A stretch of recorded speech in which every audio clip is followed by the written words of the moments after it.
హైదరాబాద్ లో high tension నెలకొంది. గురువారం ఉదయం కౌశిక్ రెడ్డితో మొదలైన అరెస్టులు రాత్రి వరకు కొనసాగాయి. హరీష్ రావు, పల్లా రాజేశ్వర్ రెడ్డి సహా గులాబీ నేతలను అదుపులోకి తీసుకున్నారు పోలీసులు. మరోవైపు అరెస్టులకు నిరసనగా రాష్ట్ర వ్యాప్తంగా ఆందోళనకు దిగారు బీఆర్ఎస్ నేతలు. బుధవారం బంజారాహిల్స్ పోలీసుల విధులకు ఆటంకం కలిగించారన్న కేసులో గురువారం బీఆర్ఎస్ ఎమ్మెల్యే కౌశిక్ రెడ్డిని పోలీసులు అరెస్ట్ చేశారు. ప్రభుత్వాధికారి విధులకు ఆటంకం కలిగించడం, ఉద్దేశపూర్వకంగా నిర్బంధించేందుకు యత్నించాడంటూ పోలీసులు కౌశిక్ రెడ్డిపై కేసులు నమోదు చేశారు. కౌశిక్ రెడ్డి అరెస్టు సందర్భంగా ఆయన ఇంటి దగ్గర హైడ్రామా నెలకొంది. పోలీసులు బెడ్రూంలోకి వెళ్లి కౌశిక్ ను అరెస్ట్ చేశారంటూ బీఆర్ఎస్ నేతలు ఆందోళనకు దిగారు. దీంతో హరీష్ రావు సహా బీఆర్ఎస్ నేతలను అదుపులోకి తీసుకున్నారు పోలీసులు.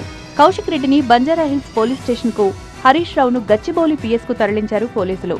ముందు జాగ్రత్తగా హరీష్ రావును అదుపులోకి తీసుకున్నట్టు తెలిపారు పోలీసులు. కౌశిక్ రెడ్డి భార్య శాలిని పోలీసులకు మెడికల్ రిపోర్టులు సమర్పించారు. మెడిసిన్స్ ఇచ్చేందుకు అనుమతి ఇవ్వాలని పోలీసులు కోరారు. ఉదయం నుంచి బంజారాహిల్స్ పిఎస్ దగ్గరే ఉన్నారు బీఆర్ఎస్ నేతలు. ఎర్రబెల్లి, తలసాని, వివేకానంద, సబిత, ఎమ్మెల్సీ కవిత కౌశిక్ రెడ్డిని పరామర్శించారు. హరీష్ రావును గచ్చిబౌలి పిఎస్ కు తరలించడంతో బీఆర్ఎస్ నేతలు అక్కడికి క్యూ కట్టారు.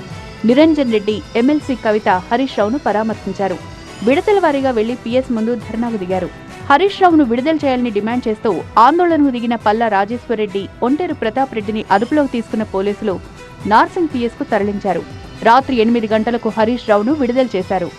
పోలీస్ స్టేషన్లన్నీ కూడా కాంగ్రెస్ పార్టీ ఆఫీసులుగా మారిపోయినాయి. ఎఫ్ఐఆర్లు పోలీస్ స్టేషన్లలో తయారైతలేవు, గాంధీ భవన్లో ఎఫ్ఐఆర్లు తయారైతా ఉన్నాయి. ఏ సెక్షన్లు పెట్టాలనో, ఎవరిని అరెస్ట్ చేయాలో గాంధీ భవన్ నుంచి, కాంగ్రెస్ పార్టీ కార్యాలయం నుంచి ఇవాళ ఆదేశాలు ఇస్తున్నటువంటి పరిస్థితి ఉన్నది.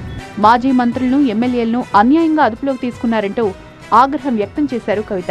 కంప్లైంట్ చేయడానికి వచ్చినటువంటి వ్యక్తుల దగ్గర కంప్లైంట్ తీసుకునేటటువంటి ధైర్యం లేనటువంటి ప్రభుత్వం ఉల్టా మళ్ళా ఎమ్మెల్యేల మీద కేసులు పెట్టడం అంటే ఇది చాలా అన్యాయం.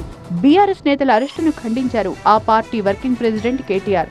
మరోవైపు అరెస్టులకు నిరసనగా రాష్ట్ర వ్యాప్తంగా గులాబీ నేతలు ఆందోళనకు దిగారు.